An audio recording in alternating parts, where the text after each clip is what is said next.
जिसके सुनने से सब पाप नाश हो जाए। कार्तिक महात्म्य का सुनाओ छठा अध्याय। कार्तिक महात्म्य छठा अध्याय।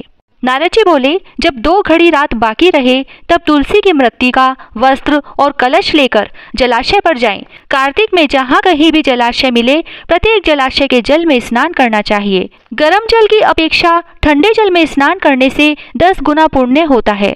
उससे 100 गुना पुण्य बाहरी कुएं के जल में स्नान करने से होता है और उससे अधिक पुण्य बावड़ी में और उससे भी अधिक पुण्य पोखर में स्नान करने से होता है। उससे 10 गुना झरनों में और उससे भी अधिक पुण्य कार्तिक में नदी स्नान करने से होता है। उससे भी 10 गुना पुण्य वहाँ होता है जहाँ 2 नदियों का संगम हो, और यदि कहीं 3 नदियों का संगम हो तब तो पुण्य की कोई सीमा ही नहीं है। स्नान से पहले भगवान का ध्यान करके स्नानार्थ संकल्प करना चाहिए। फिर तीर्थ में उपस्थित देवताओं को अर्घ्य, आचमनीय आदि देना चाहिए। अर्घ्य मंत्र इस प्रकार है: हे कमलनाथ आपको नमस्कार है, हे जलशाही भगवान आपको नमस्कार है, हे ऋषिकेश आपको नमस्कार है, मेरे अर्घ्य को आप ग्रहण करें। वैकुंठ, प्रयाग तथा बद्रिकाश्रम जहाँ कहीं भगवान विष्णु गए वहाँ उन्होंने 3 प्रकार से अपना पांव रखा था। वहाँ पर ऋषि वेद यज्ञों सहित सभी देवता मेरी रक्षा करते रहे। हे जनार्दन, हे दामोदर, हे देवेश, आपको प्रसन्न करने हेतु मैं कार्तिक मास में विधि विधान से ब्रह्म मुहूर्त स्नान कर रहा हूँ।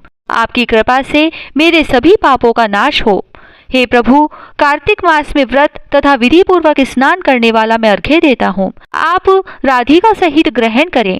हे कृष्ण, हे बलशाली राक्षसों का संहार करने वाले भगवान, हे पापों का नाश करने वाले, कार्तिक मास में प्रतिदिन दिए हुए मेरे इस अर्घ्य द्वारा कार्तिक स्नान का व्रत करने वाला फल मुझे प्राप्त हो। तत्पश्चात विष्णु, शिव तथा सूर्य का ध्यान करके जल में प्रवेश कर नाभि के बराबर जल में खड़े होकर विधि पूर्वक स्नान करना चाहिए। गृहस्थी को तिल और आंवले का चूर्ण लगाकर तथा विधवा स्त्री एवं यति को तुलसी की जड़ की मिट्टी लगाकर स्नान करना चाहिए। सप्तमी, अमावस्या, नवमी, त्रयोदशी, द्वितीया, दशमी आदि तिथियों को आंवला तथा तिल से स्नान करना वर्जित है।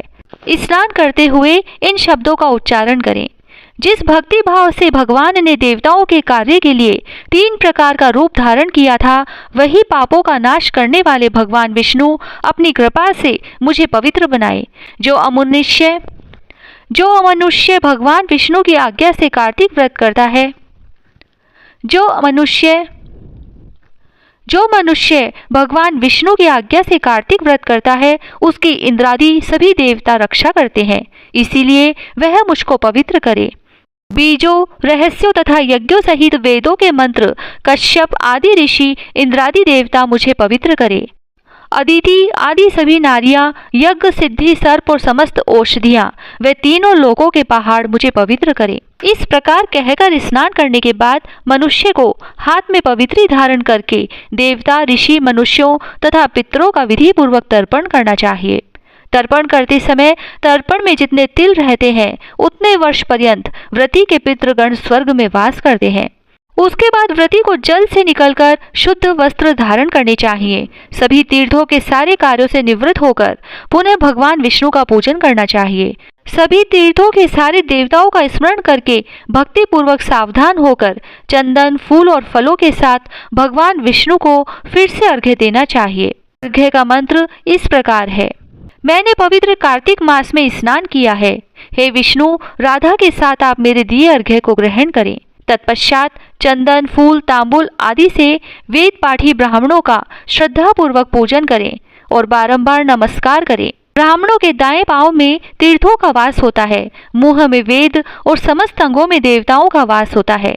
अपने कल्याण की इच्छा रखने वाले मनुष्य को इनका न तो अपमान करना चाहिए और न ही इनका विरोध करना चाहिए। फिर एकाग्रचित होकर भगवान विष्णु की प्रिय तुलसी जी की पूजा करनी चाहिए।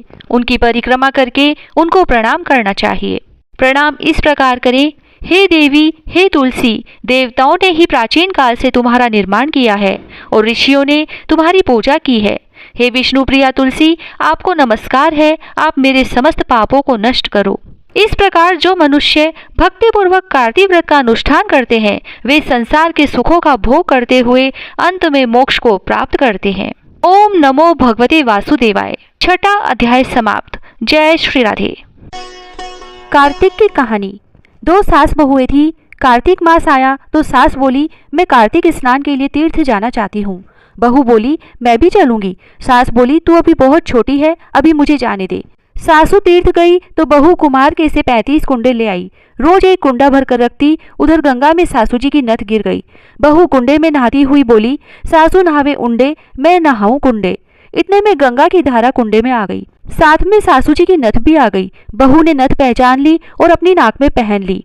महीना पूरा हुआ, सासू जी आई। बहू सामे लेने लगी तो सास नथ देखकर बोली कि तू यह कहाँ से लाई? तो बहू बोली, यह तो मेरे कुंडे में गंगा की धारा के साथ आ गई। पर सास ने कुछ ध्यान नहीं दिया। फिर सास बोली कि मुझे ब्राह्मण भोज करना है। तो बहू बोली कि सासू जी, 2 ब्राह्मण मेरे भी जिमा दो, मैंने भी कार्तिक स्नान किया है। तब सास ने कहा कि तूने कहाँ कार्तिक स्नान किया? तो बहू बोली, ऊपर चलो, मैं आपको बताती हूँ। ऊपर गए तो देखा सारे कुंडे सोने के हो गए। बहू बोली, मैं रोज कुंडा भरकर रखती और सुबह जल्दी उठकर नहाती और उल्टा करके रख देती। तब सासू जी बोली कि बहू, तू तो बहुत भाग्यवान है जो साक्षात गंगा जी तेरे पास आई। तूने श्रद्धा और विश्वास से कार्तिक स्नान किया तो भगवान ने तुझे फल दिया। दोनों सास बहू ने धूमधाम से ब्राह्मण जिमाकर दक्षिणा देकर विदा किया। हे गंगा मैया, जैसे बहू पर कृपा की, उसको कार्तिक स्नान कराया, वैसे हम सबको कराना। तुलसा जी की कहानी। कार्तिक के महीने में सब कोई तुलसा माता को सींचने जाती। सब कोई तो सींच के आ जाती, पर एक बुढ़िया माई आती और तुलसा माता से रोजाना कहती, तुलसा माता सत की दाता, मैं बिड़ला सींचू तेरा, तू कर निस्तारा मेरा।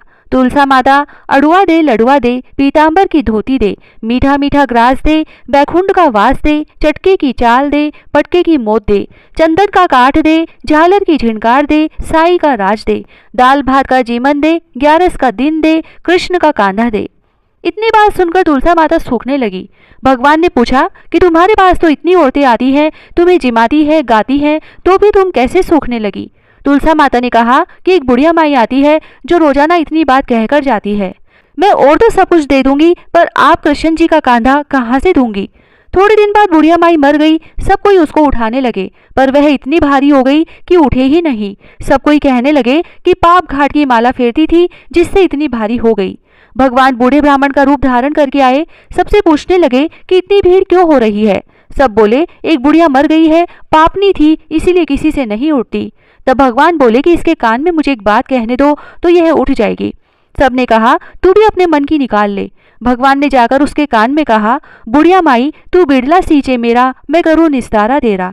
बुढ़िया माई अड़ुआ ले, गड़ुआ ले, पीतांबर की धोती ले, पटके की मोद ले, मीठा मीठा ग्रास ले, बैकुंठ का वास ले, चटके की चाल ले, चंदन का काठ ले, झालर की झिनकार ले, साई का राज ले, दाल भात का जीवन ले, कृष्ण का कांधा ले। इतना सुनते ही बुढ़िया माई हल्की हो गई। भगवान उसे कांधे पर ले गए और उसकी मुक्ति हो गई। हे तुलसा माता, जैसा उसकी मुक्ति करी ऐसा हमारी करियो, जैसा उसको कांधा दिया वैसे सबको दियो। पीपल पटवारी की कहानी। एक गुजरी थी, उसने अपनी बहू से कहा कि तू दूध दही बेच के आ। वह बेचने गई तो रास्ते में औरतें पीपल पटवारी सींच रही थी। उनको सींचता देखकर बहू ने पूछा कि तुम यह क्या कर रही हो? औरतें बोली कि हम पीपल पटवारी सींच रही हैं, इससे अन्न और धन होता है, 12 वर्ष का बिछड़ा हुआ पति मिल जाता है। बहू बोली, ऐसी बात है तो तुम तो पानी से सींचती हो, मैं तो दूध से सींचूंगी। अब तो गुजरी बहू रोजाना दूध दही बेचने ही नहीं जाती, वह रोजाना दूध तो पीपल में और दही पटवारी में सींचती। सास दूध दही का दाम मांगती तो कह देती कि महीना पूरा हो जाने पर दे दूंगी। कार्तिक का महीना पूरा हो गया, पूनम का दिन आया। बहू पीपल पटवारी के पास जाकर बैठ गई। पटवारी ने पूछा कि तू मेरे पास क्यों बैठ गई? तब बहू बोली कि सासू दूध दही का दाम मांगेगी। पीपल पटवारी बोली कि मेरे पास क्या दाम रखा है, ये भरा डिंडा पान पतूरा है, इसको ले जा।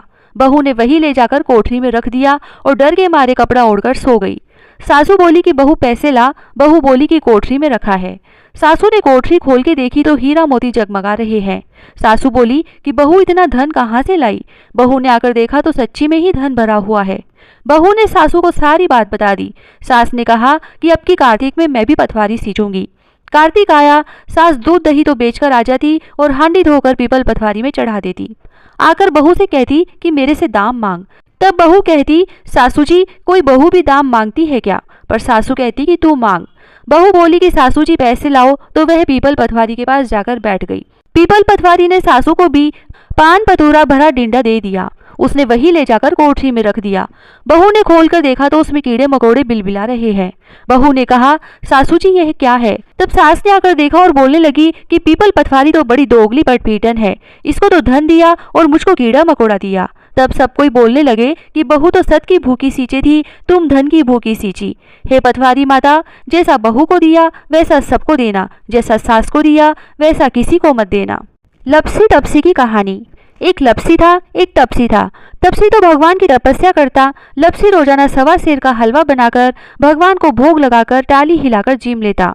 एक दिन दोनों में झगड़ा हो गया। लपसी बोला मैं बड़ा, तपसी बोला मैं बड़ा, क्योंकि मैं भगवान की तपस्या करता हूँ। नारद जी बोले कि तुम्हारा फैसला मैं करूंगा।